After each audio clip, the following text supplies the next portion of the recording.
song that you sing, Robert. It always touches my heart, and because I do think it's a wonderful world. It's a tough world sometimes, but it's a wonderful place that we live, and that's kind of what I'm talking about today. You know, a couple of weeks ago, I've been, actually for the last 2 or 3 weeks, I've been doing this trauma intervention stuff. It's this trauma intervention program where we learn how to go into situations that are very difficult.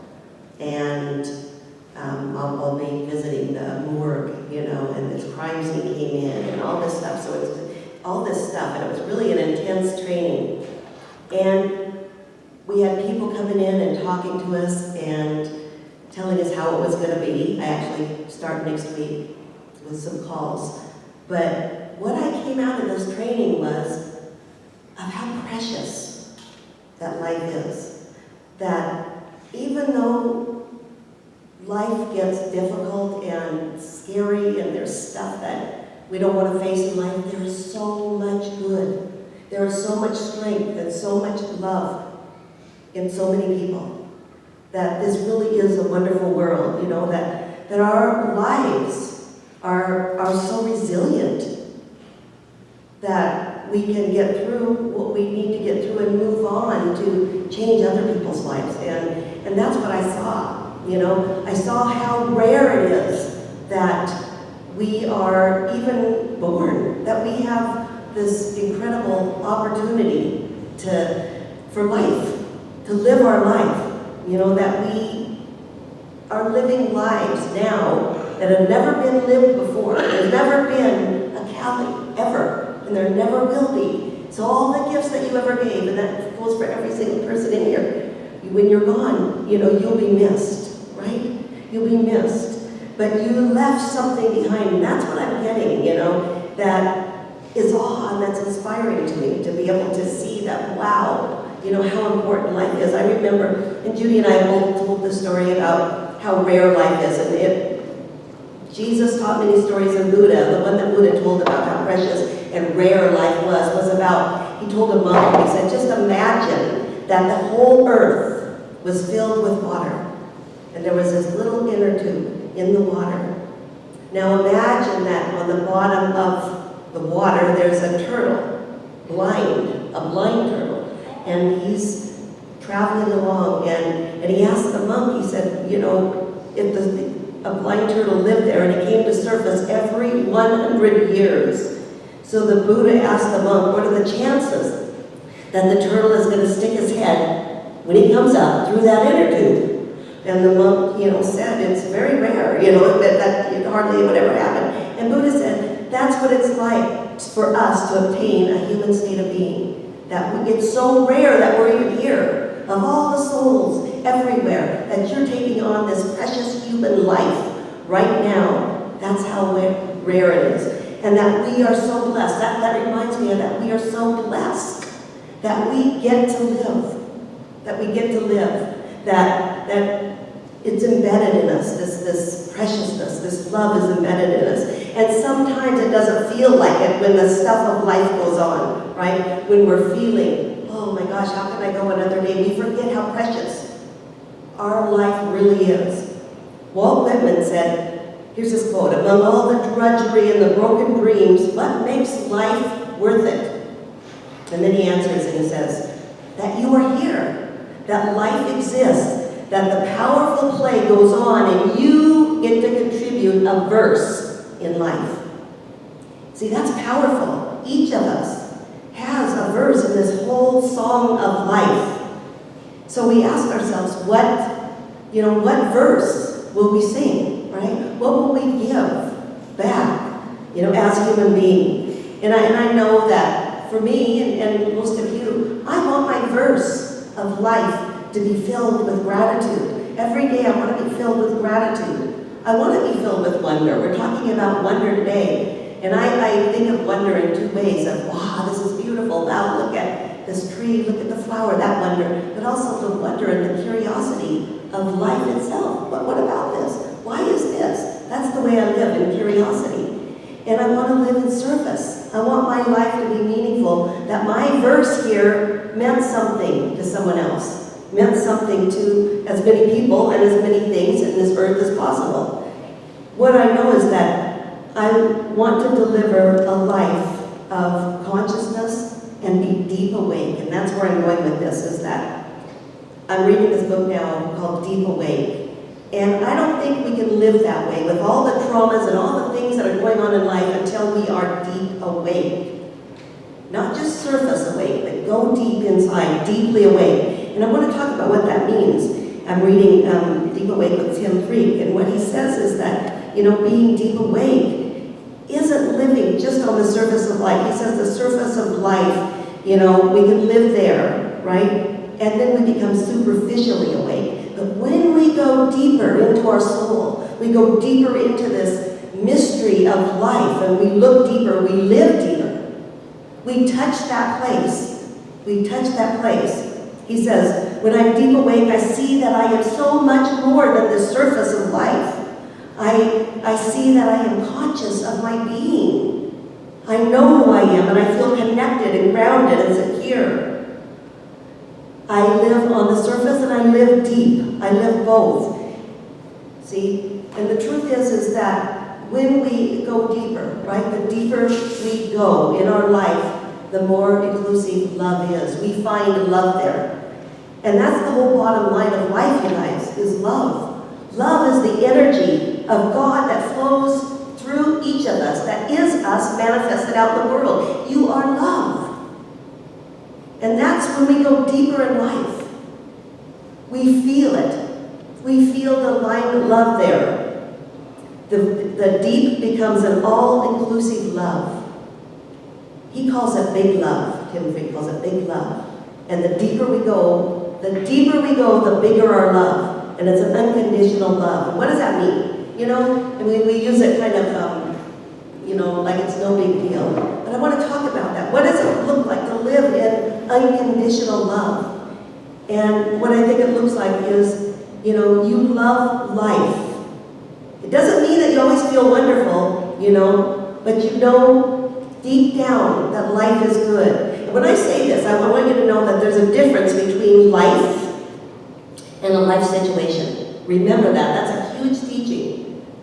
Eckhart Tolle talks about that a lot. Tim Freak talked about it. Wilbur talked about it. The truth is that a life situation is everything that happens, all the stuff in life, the things you go through. But the life is the beingness of the love that you are. That's life. And nobody can ever take that away from any of us. Because you're here. You manifest it out as a body. Your body goes, your love stays, your life stays. So there's a life situation and a life. So when I say that I love life, I'm saying I sometimes like the surface, sometimes I don't, but I love who I am inside.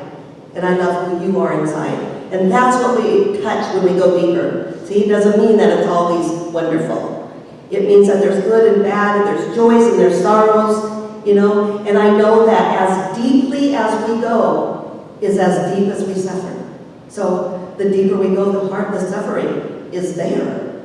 But as we move through it, we get deeper and deeper into that unconditional love. And that's important for us to know. It means to love life, means facing the challenges that we confront even when there's fear, even when there's fear of failing. Because we know that underneath of that is the great treasures of spirit, of love inside of us. It's having faith in love to sustain us, to be there, to ground us, and to make us richer for everything that we're going through.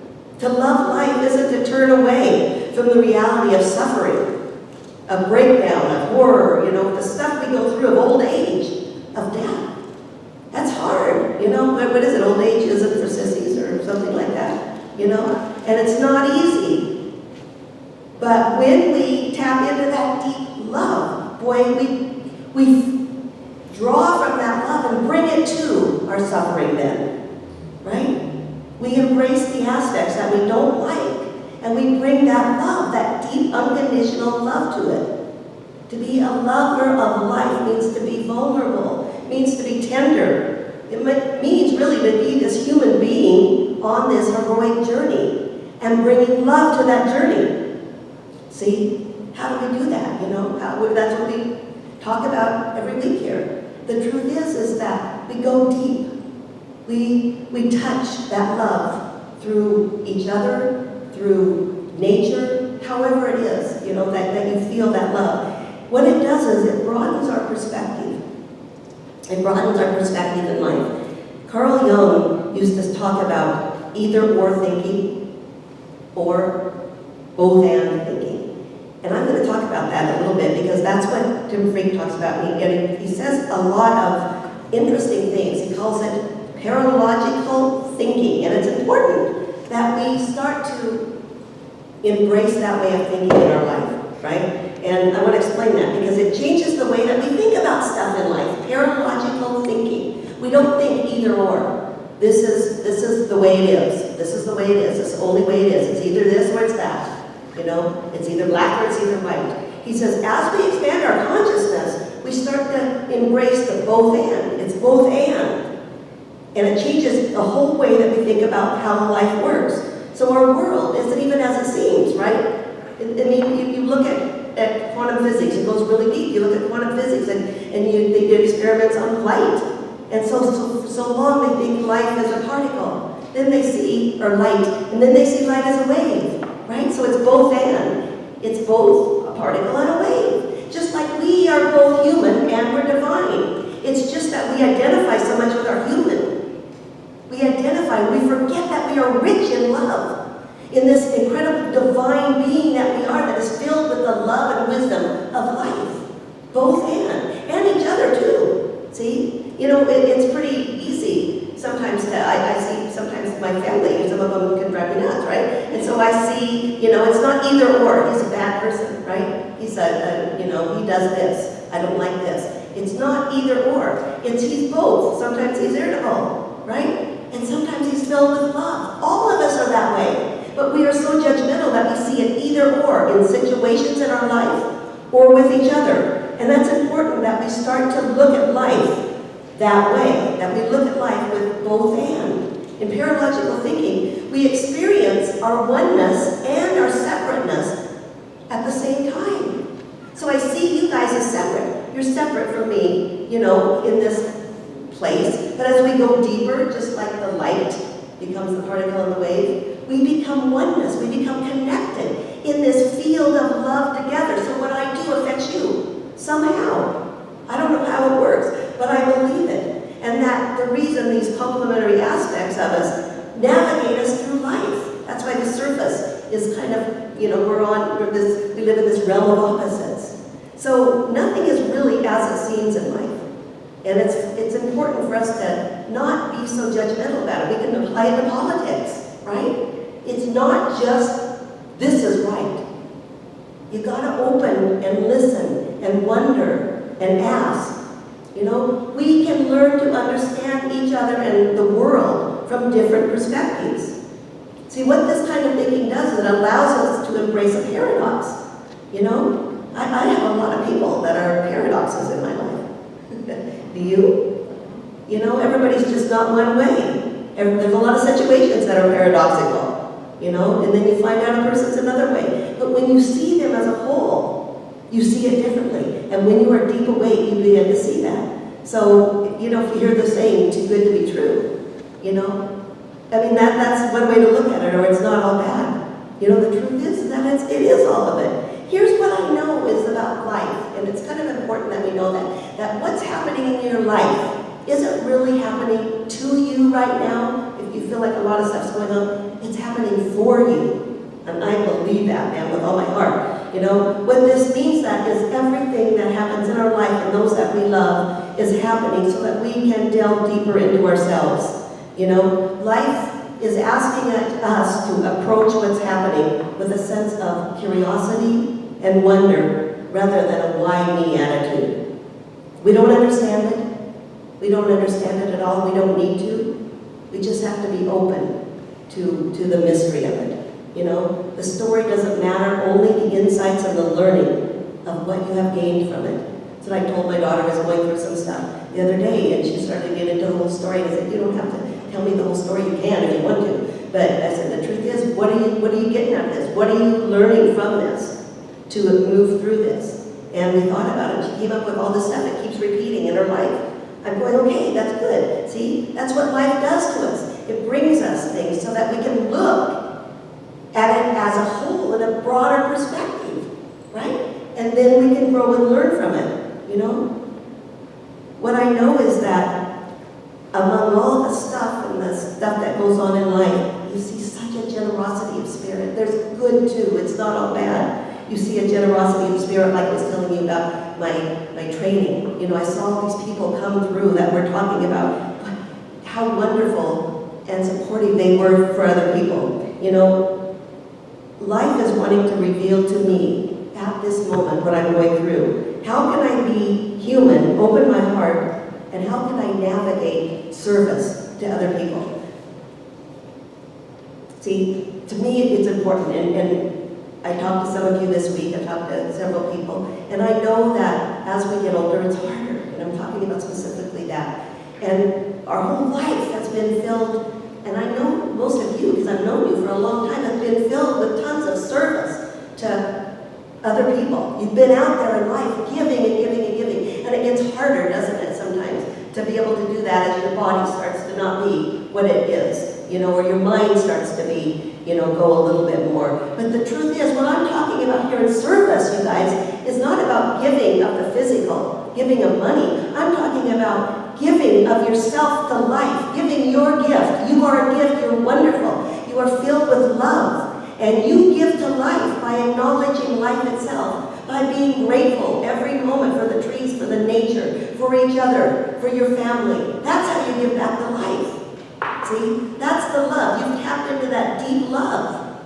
And you can give back that way. That's so huge. When you live your life in wonder and go, wow, you know, I'm so grateful for this life I was given. What can I do now, you know? By being just filled with the wonder, you are giving back. Socrates says that wonder is the beginning of wisdom. To walk through life with a sense of wonder means that you open up to this higher wisdom that's way beyond our physical mind. Remember that. If you're living in gratitude and wonder, your mind is open to downloads of love and information from the field of God. That's important to know. When you show up for a reverence for life, no matter what comes to pass, the doors of possibility open for us. And you will be amazed. I believe this, man, with all my heart, that when we are open to that and live life like that, then the solutions come to our problems. You know, they come if we're open to hearing it, when we're in that space. But we're so busy trying to figure it all out and mad that life's happening to us that we don't hear the answers. See? Life is asking us to acknowledge the wonder and the gratitude of life. You know, whether it's just a smile to somebody, you know, a pat on the back, you know, whatever it is. You know, it's important for us to do that. And to do that, we got to be deep awake. We've got to live our life awake. That means going deeper inside of you, finding out who you are. You know, I'm going to close with this one reading. I'm already hot. This stuff, I find the energy of love so incredible that we can actually tap into it, you know, that we can actually feel it, and then use that to love each other. I mean, that's what's got to happen here on this world. We've got to touch into that deep awake state. So here's what he says with deep seeing. Deep seeing, or he says deep awake, but he's talking about deep seeing, means to allow oneself to be totally present. Simply that. To occupy only the moment. Simply that. To observe. Simply that. To act from our seeing. Simply that. To bring oneself into the world with integrity and sensitivity. Simply that. And to love deeply. Simply that. So I'm thinking about life a lot because I've been doing this class and how, you know, with Judy and with a lot of stuff going on in life and how our lives are so fleeting and so quick, you know, that what really matters, you guys? What really matters in life? Think about your life. Doesn't matter that someone said this, that someone said that. you know, and I know that when I'm looking back in my final hours, I want to be able to think that what was the most important thing to me was love. The love that I was able to give out and the love that I was open to receive. That's huge. That's huge for each of us. And that's what I kind of want you to get to this from this talk today, is that you are this incredible, incredible being made from the power of love. And when you can tap into that love, you're able to change yourself, your human self, and the world. So I think I'm just going to close on that remark and say, may there be peace in our world. May there be peace in our world. Please repeat after me. May there be peace in our world. Peace in our community. And peace in ourselves. Thank you.